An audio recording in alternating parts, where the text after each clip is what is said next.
आज के इस वीडियो में जानेंगे कि कुरान मजीद की क्या ताकत है, कि आखिर ये कौन सी किताब है जिसे एक बार सुनते ही लोग इस्लाम कबूल कर लेते हैं। आखिर इसकी क्या खासियत है। चलिए इस वीडियो में कुरान मजीद की कुछ खासियत और कुछ तासीर के बारे में जानते हैं जो लोगों के दिलों को नर्म कर देते हैं और इस्लाम को कबूल करने पर मजबूर कर देते हैं। चलिए जानते हैं। सबसे पहले यहाँ एक बात जिक्र करते हैं कि जब हम कुरान की तिलावत करें तो उसमें गौर व फिक्र और खुशू के साथ हम कुरान मजीद की तिलावत करें, और जिस तरह हम इत्मीनान के साथ अच्छे अंदाज में कुरान की तिलावत करें तो उसी तरह सुनने वालों को पर भी बड़ा असर पड़ता है। जैसा कि अल्लाह तबारक व तआला का फरमान है कि अल्लाह तबारक व तआला ने बेहतरीन कलाम नाजिल किया है, जो ऐसी किताब है कि उसके मज़ामिन मिलते जुलते और बार बार दोहराए जाते हैं। उससे उन लोगों के रोंगटे खड़े हो जाते हैं जो अपने रब से डरते हैं, फिर उनके दिल नरम होकर अल्लाह के जिक्र की तरफ रागिब होते हैं। यही अल्लाह तबारक व तआला की हिदायत है, और उसके जरिए अल्लाह तबारक व तआला जिसको चाहता है हिदायत देता है, और जिसे चाहे गुमराह कर दे, और उसे कोई हिदायत देने वाला नहीं। इस आयत से मालूम होता है कि जो लोग वाक़ियतन अल्लाह से डरने वाले हो, खुशू के साथ कलामुल्लाह की तिलावत करने वाले हो और उसमें गौर व फिक्र करने वाले हो, तिलावत कुरान से उनके रोंगटे खड़े हो जाते हैं और उनके दिलों पर रक्त तारी हो जाती है। फिर उनसे उनके दिलों में अल्लाह तबारक व तआला की जिक्र की तरफ और ज़्यादा रग़बत पैदा कर देती है। हज़रत अब्दुल्लाह बिन मसूद रज़ियल्लाहु अन्हु बयान करते हैं कि एक मरतबा रसूल अकरम सल्लल्लाहु अलैहि वसल्लम ने मुझे इरशाद फरमाया कि मुझे कुरान पढ़कर सुनाओ। तो मैंने कहा मैं आपको पढ़कर सुनाऊं जबकि आप पर ही कुरान नाजिल हुआ है। आप सल्लल्लाहु अलैहि वसल्लम ने फरमाया हाँ, मैं ये पसंद करता हूँ कि किसी और से सुनूं। चुनांचे मैंने सूरतुन निसा से पढ़ना शुरू किया। जब मैं इस आयत पर पहुँचा, फ़कैफ़ इज़ा जिअना मिन कुल्ली उम्मतिन बिशहीद व जीना बिका अला हाउलाई शहीदा, तो मैंने देखा आप सल्लल्लाहु अलैहि वसल्लम के आंसू बह रहे हैं। कुरान मजीद की इतनी पावर है कि कुरान मजीद इस तरह मुअस्सिर है कि अगर इस कुरान मजीद को किसी पहाड़ पर नाजिल किया जाता तो वो अल्लाह तबारक व तआला की डर की वजह से वो पहाड़ रेजा रेजा और ख़त्म हो जाता। ये कुरान मजीद की ये ताकत है जिसका नक्शा अल्लाह तबारक व तआला ने कुरान मजीद के अंदर खींचा है कि अगर हम इस कुरान को किसी पहाड़ पर नाजिल करते तो आप देखते कि वह दबा जा रहा है, यानी वह रेजा रेजा हो जाता, अल्लाह की खौफ की वजह से फट रहा है। और ये मिसालें हम लोगों के लिए इसलिए बयान करते हैं ताकि वो गौर व फिक्र करें। लेकिन अफसोस, ये लगता है कि हमारे दिल पत्थर से भी सख्त हो गए हैं, उन पर रक्त तारी नहीं होती। तिलावत करने या सुनने के बाद उनमें अल्लाह ताला की जिक्र की तरफ और ज़्यादा रग़बत पैदा नहीं हो पाती है, और ना ही हम कुरान मजीद की तिलावत का कोई असर हम पर हो पाता है।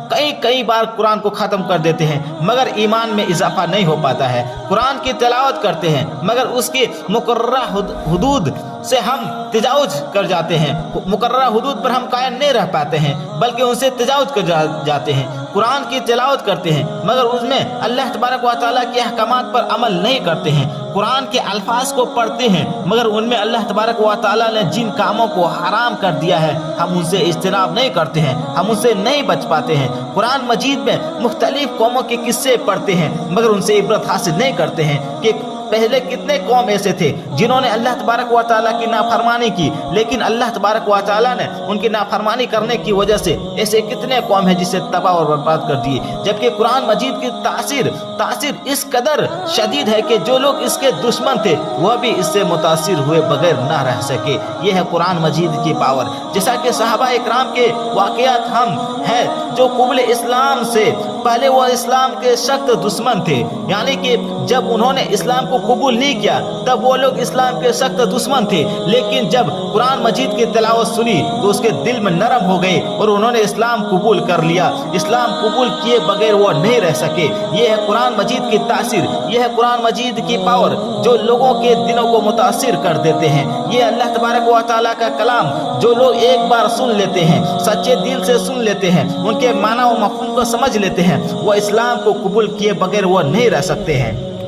हज़रत उमर बिन खत्ताब रज़ी अल्लाह अन्हु का वाक़या जो कि बड़ा ही दिलचस्प है। جو کہ اسلام کے بہت ہی بڑے دشمن تھے، جب ایک مرتبہ رسول اکرم صلی اللہ علیہ وسلم کو قتل کرنے کے ارادے سے گھر سے نکلے، راستے میں نعیم بن عبداللہ سے ملاقات ہو گئی۔ انہوں نے کہا، عمر آج کہاں جا رہے ہو؟ جواب دیا کہ میں محمد کو قتل کرنے جا رہا ہوں۔ انہوں نے کہا، تم محمد صلی اللہ علیہ وسلم کو قتل کر کے کیا کرو گے؟ جواب دیا کہ شاید تم بھی بے دین ہو گئے ہو۔ انہوں نے کہا، میں تمہیں اس سے بھی زیادہ تعجب والی بات نہ بتاؤں؟ جواب دیا، تمہارے بہن اور تمہاری بہنوئی بھی بے دین ہو چکے ہیں اور تمہارے دین کو چھوڑ چکے ہیں۔ عمر رضی اللہ عنہ سیدھے ان کے گھر گئے جہاں حضرت خباب رضی اللہ عنہ ان دونوں کو سورۃ طٰ پڑھا رہے تھے۔ قصہ مختصر یہ ہے کہ پہلے اپنے بہنوئی کو مارا، پھر اپنی بہن کو پھر زخمی کیا، اس کے بعد شرمندہ ہوئے اور کہا، یہ جو تم پڑھ رہے تھے مجھے دو تاکہ میں بھی پڑھوں۔ بہن نے کہا، تم ناپاک ہو، پہلے غسل کرو۔ انہوں نے غسل کیا تو صحیفہ ان کے ہاتھ میں دے دیا۔ عمر رضی اللہ عنہ نے سورۃ طٰ کو پڑھا شروع کیا تو ابھی اس کی ابتدائی آیات ہی پڑھی تھی کہ کہنے لگے، ما احسن ھذا الکلام واکرمہ، یہ کتنا اچھا اور کتنا معزز کلام ہے۔ پھر حضرت محمد صلی اللہ علیہ وسلم کی خدمت میں حاضر ہو کر اسلام کو قبول کر لیا۔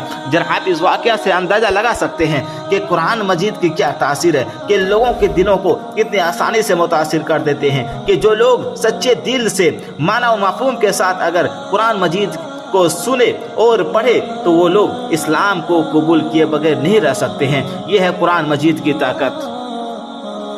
آخر میں ایک اللہ تبارک و تعالیٰ کی بات کر کے ختم کرتے ہیں جو بڑا ہی دلچسپ ہے کہ اللہ تبارک و تعالیٰ اپنے کلام مقدس کے اندر کہہ رہا ہے، اے لوگو، یہ کتاب جو ہم نے نازل کی ہے یہ بڑی بابرکت ہے، لہٰذا تم اس کی اتباع کرو اور اللہ تبارک و تعالیٰ سے ڈرتے رہو تاکہ تم پر رحم کیا جائے۔ لوگو، جس طرح ہم قرآن مجید کو پڑھتے ہیں، ویسے ہی جس طرح ہم قرآن مجید کو پڑھتے ہیں، اس کے معنی کو سمجھتے ہیں، اسی حساب سے ہمیں اپنی زندگی میں اس کو لانے کی کوشش کرنی چاہیے، اس حساب سے ہمیں عمل کرنی چاہیے تاکہ اللہ تبارک و تعالیٰ ہمارے اس قرآن کو پڑھنے کو قبول کرے گا اور آخرت میں اس کا ہمیں بہترین بدلہ دے گا۔